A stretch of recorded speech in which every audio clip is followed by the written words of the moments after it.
মানুষ দুই ভাবে ঋণী হয়, একটা হচ্ছে টাকা পয়সার দিক দিয়ে, আরেকটা হচ্ছে কথার দিক দিয়ে।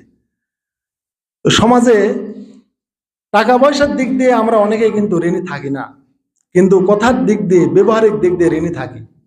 আর এই ঋণ থাকার কারণেই কিন্তু আমরা ওই মরণের টাইমে খাটিয়ায় উঠে আমরা কি বলি যে আমার বাবা মারা গেছে, আপনারা যদি তার কোনো ব্যবহারে কষ্ট পেয়ে থাকেন আল্লাহর রাস্তে ক্ষমা করিয়েন, তাই না? তে আমি এই দৃষ্টিকোণ থেকে আমি আপনাদের কাছে দোয়া এবং ক্ষমা চাই। কি কারণে? আল্লাহ তাআলার তৌফিক, আল্লাহ আমাকে তৌফিক দিয়েছেন, আল্লাহ কবুল করুক। দোয়া করবেন, আমি আগামী 15 তারিখে অর্থাৎ ডিসেম্বরের 15 তারিখে মাকে সাথে করে উমরায় যাচ্ছি। আল্লাহ যেন আমার এটা কবুল করেন, এই জন্য দোয়া করবেন। আর ক্ষমা চাই কি জন্যে? এই যে ব্যবহার, আমার জানা মতো আমার থেকে টাকা পয়সা পাবেন না, কিন্তু ব্যবহারে কষ্ট পেয়ে থাকতে পারি, ব্যবহারিক দিক দিয়ে আপনাদের কাছে আমি ঋণী থাকতে পারি। কারোর সাথে আমার দুই কথা হয়ে যেতে পারে, কেউ আমার প্রতি অসন্তুষ্ট থাকতে পারেন। এই জন্য আমার কোনো কাজে কর্মে ব্যবহারে যদি অসন্তুষ্ট হয়ে থাকেন বা কারো হক নষ্ট করে থাকি, আমাকে আল্লাহর রাস্তায় ক্ষমা করবেন।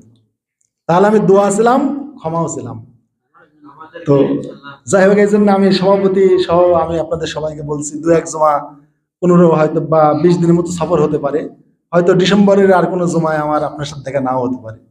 আগামী বৃহস্পতিবার ইনশাল্লাহ বাড়িতে যাব, সোমবারে সম্ভবত আমার, রবিবার কি সোমবারে ফ্লাইট ইনশাল্লাহ। তো সবাই ইনশাল্লাহ আমার জন্য দোয়া করবেন, আপনার জন্য অবশ্যই দোয়া করবো। আল্লাহ তাআলা আমাদের